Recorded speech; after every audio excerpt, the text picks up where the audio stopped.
The Earth. Is it really just a big ball floating in space? Spinning on its axis at 1,000 miles per hour? Hurtling around the sun at 67,000 miles per hour? Whizzing through the Milky Way at a milk-curdling speed of over 500,000 miles per hour? And warp driving through the heaven at over 500 million miles per hour? And what about the sun? Is it really 93 million miles away and close to 1 million miles in diameter, with a circumference of nearly 3 million miles? And it's constantly illuminating half of our entire Earth's surface with the rotation of the Earth, creating our 24-hour days, our night and days? Or, shh, the Earth is flat.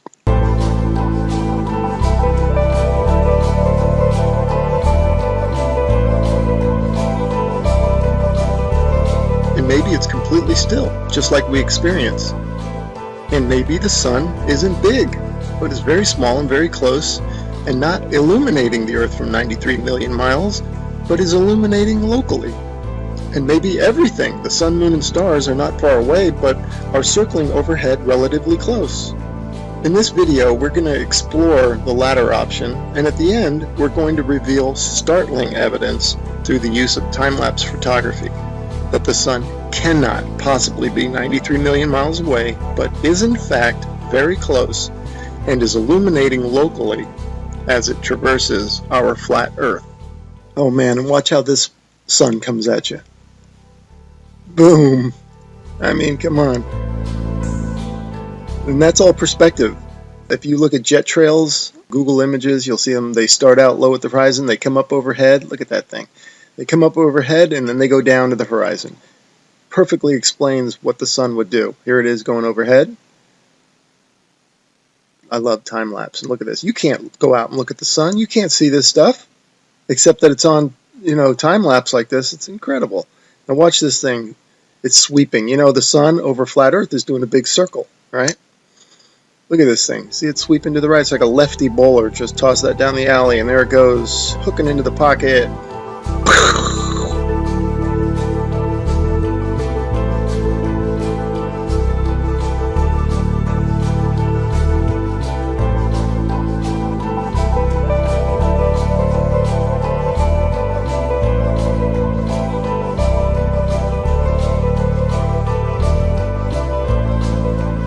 You can see how the clouds angle down to the horizon. I shot it there. That's exactly how the sun would do on flat Earth. Okay, back to the Copernican principle, and this is what they tell us. The sun is 93 million miles away. Now, I'm going to show you evidence through sunsets that shows the sun light following the sun over the horizon, and it shrinks as it goes over. Now, there's no way it would do that if the sun is 93 million miles away. Okay, first I'm going to show you some footage from the ISS.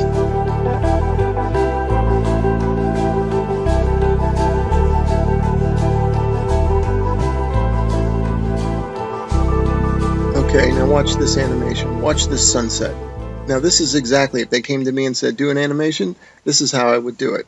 If the sun were 93 million miles away. Just like that. Have the whole horizon fade evenly. But that's not what we see.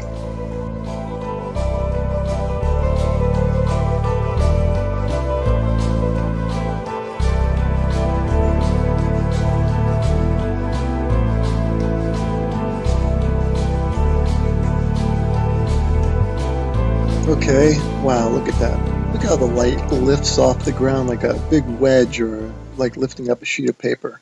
That's incredible footage. Definitely the light's following the sun, right?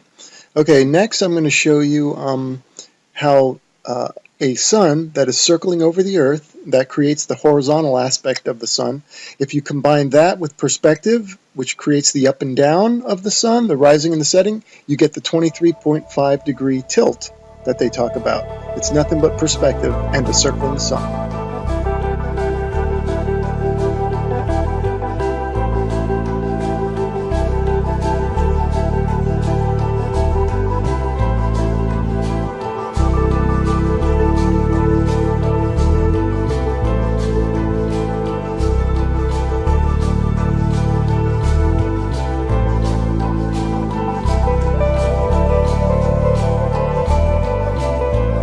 here's another sun sweeping out a big circle.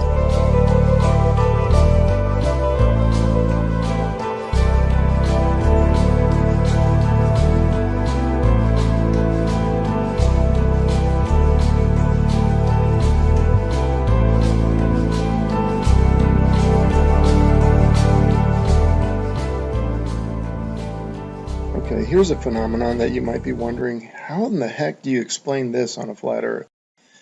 Well, this footage is taken from Alaska during the summer, and the sun does look like it's going up and down. The reason it's doing that is that this town in Alaska is not in the center of the sun's circular circuit. In other words, the sun is making a big circle, and the town is not in the center of that circle.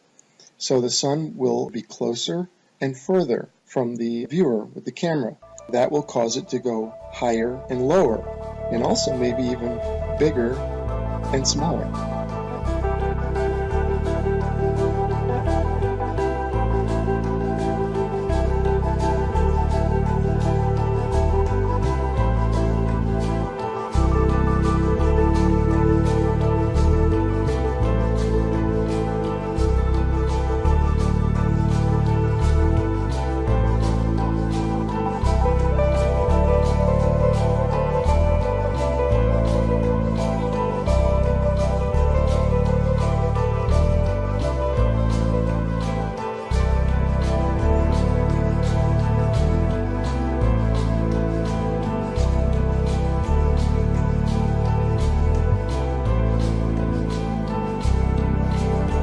Look at the high altitude airplane. Remember, this is from a high altitude balloon, so that airplane is probably at cruising altitude.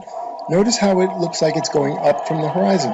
That's exactly how the sun will rise, because that plane is staying parallel to the ground. And now watch, it'll go down to the other horizon. All right, again, perspective, that's how the sun will set. And forget the big ball, that's just due to a GoPro camera. But see how the sun, that's the point of this. And then also, look at the size of the sun, man. Look at that thing. I mean, there's something to it to say that we're higher up our view and the sun looks bigger, and it looks like it's not as high in the sky as it does when we're on the ground. Something to that.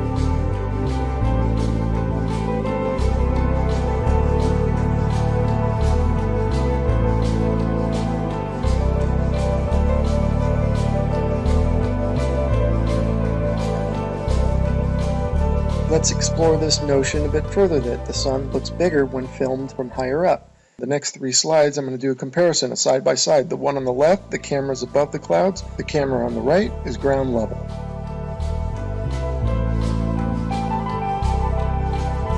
And the point for the side by side comparison from the ground level and the level above the clouds is that above the clouds we're only maybe a mile or so up, and if the sun appears to be closer to the camera, well, that means it's probably much closer, because if the sun were 93 million miles away, a mile closer wouldn't make any difference at all to its visual appearance.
Okay, here's a little illustrator or a little cartoon from a website called timeanddate.com. It's really funny that they would have a perfect illustration of a sun rising and setting on a flat earth due to perspective.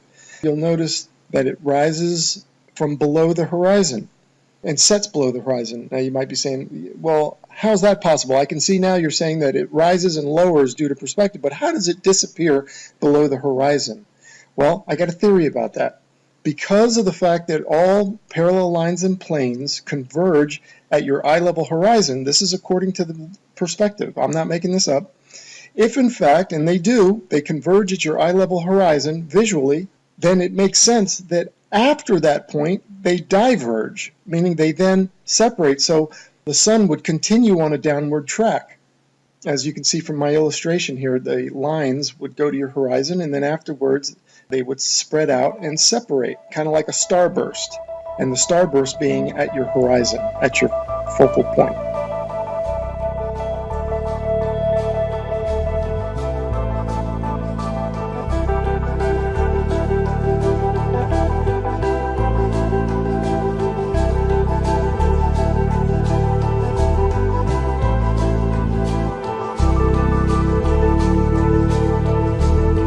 Anyway, without further ado, we're going to start talking about, and I'm going to start showing you the time lapse of the sunsets that I'm talking about that clearly show the sun is close and illuminating locally.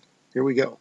Alright, and here are a couple of time-lapse sunsets, and just like the sunrises at the beginning of this video where you could see the sun coming at you, not maintaining any 93 million mile distance, here you can also see the sun moving away, and it's clearly not due to the rotation of the Earth and a sun that's maintaining 93 million miles away, but the sun is moving over the Earth and moving away from you.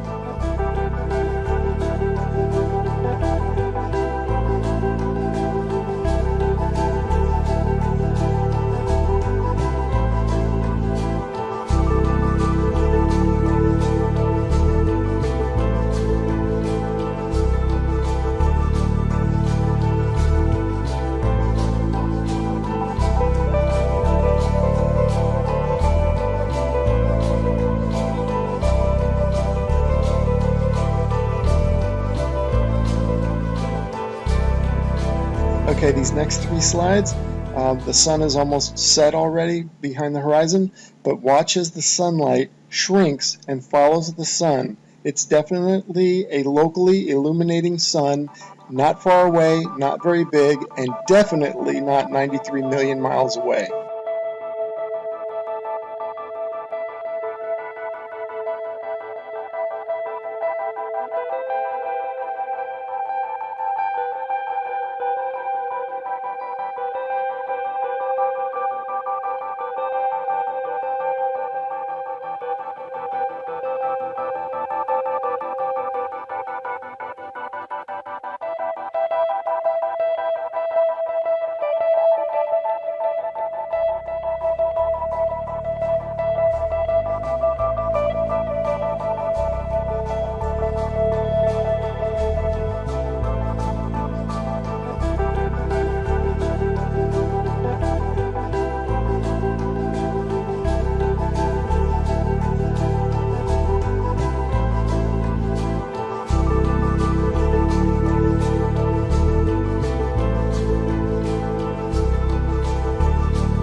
Okay, remember this video from the beginning of the video? I showed you this one and how it's circling over the Earth, and watch it sweep to the right like a bowler bowling it in there for a strike. Okay, now I want you to pay attention to the way the light follows the sun. The sunlight's going to shrink, right, as it follows the locally illuminating sun. Now watch this. See it shrinking, following the sun? You do not get that if the sun is 93 million miles away. The entire horizon should fade evenly, just like this supposed shot taken from space of the Earth. You can clearly see the way they depict it. They depict the demarcation between day and night, or light and dark, as a long straight line. And you can see the long straight line moving as one solid piece. That means that the sunset should all fade, the entire horizon should fade evenly. But that's not what we observe, as we will see and as we've seen in the footage so far. The sunlight shrinks and follows the sun over the horizon. So these time-lapse sunsets are definitely the nail in the coffin for heliocentrism. But this particular one here, shot from above the clouds from this observatory, is the final nail in the coffin. Look at how the sun just shrinks and the light shrinks to nothing. That cannot happen, as I showed you in the when the sun illuminates the entire Earth, which it does from 93 million miles away. It has to. You don't get this isolated look at the sunlight trailing the sun. That's only possible with a small sun, close, not very high, illuminating locally. I mean, if this isn't proof to you, then you gotta take the blinders off.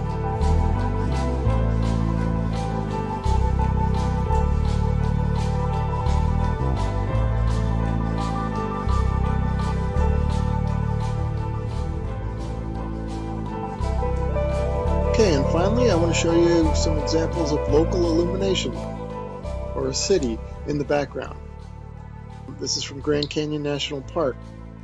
You can see Las Vegas is one of them. You can see the stars going down, so you know that's not the sun. That's the glow of Las Vegas, it says. You can see that's local illumination. I'm just making an example showing you here's Tuba City and a little bit of Flagstaff. Now, in this one here, you see two lights. Obviously, we don't have two suns, but these are two cities lit up, and it's just to show it looks just like the sun going over the horizon. That's the point of me showing that. That's local illumination at work. The sun is not 93 million miles away, because if it was, the entire horizon would fade evenly, and the entire horizon would fade at the same time. Not what we see here, which is the small sun cruising over the Earth and the light is following it. Case closed.